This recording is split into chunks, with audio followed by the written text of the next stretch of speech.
Zakoračili smo u proljeće, a samim tim i u aktivnu ribolovnu sezonu.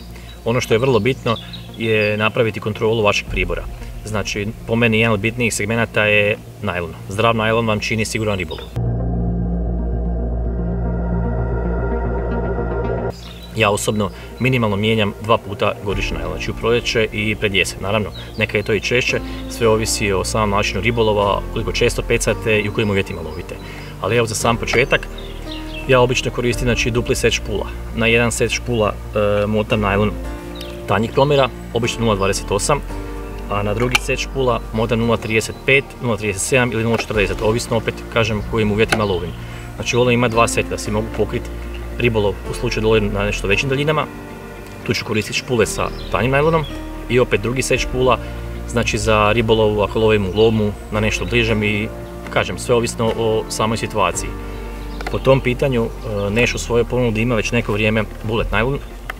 Navedeni najlon dolazi u 2 boje, znači smeđoj i zelenoj, te u debljinama 0,28, 0,33, 0,37 i 0,40, što znači da si možete pokriti gotovo sve situacije u ribolovu. Bilo da lovite na velikim daljinama ili da lovite u lomu iz čamca i na nešto kraćim daljinama.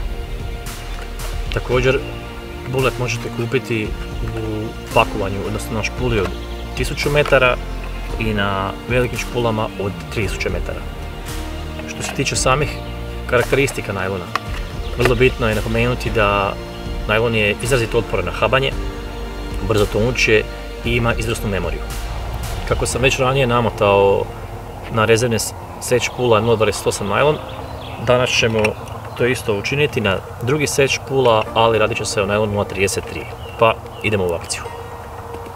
Ono što je vrlo bitno napomenuti je da je najlon potrebno namatati iz vode i negdje na pola namatanja špulu preokrenuti kako ne bi došlo do uvrtanja najlona ili barem se smanjilo moguće uvrtanje najlona.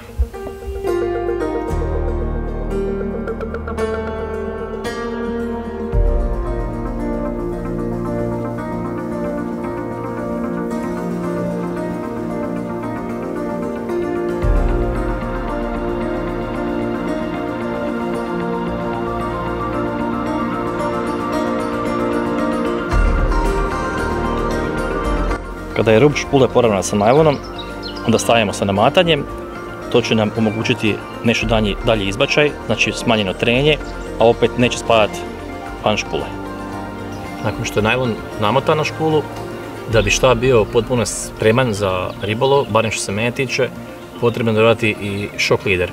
U tu svrhu koristit ću Nešov šok lider koji je premazan teflonskim omotačem i dolazi u verziji od 30 libri i 50 libri. Za lovne štapove koristim 30 libri, a za sport štap 50 libri.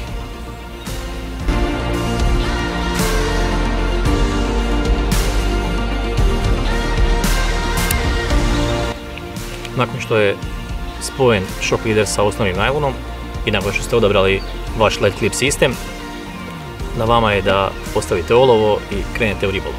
Nemojte biti lijeni, provjerite si pribor i stavite svježe najlone. Nakon što je sve namotano i postavljeno olovo, možemo malo razmotati najlon.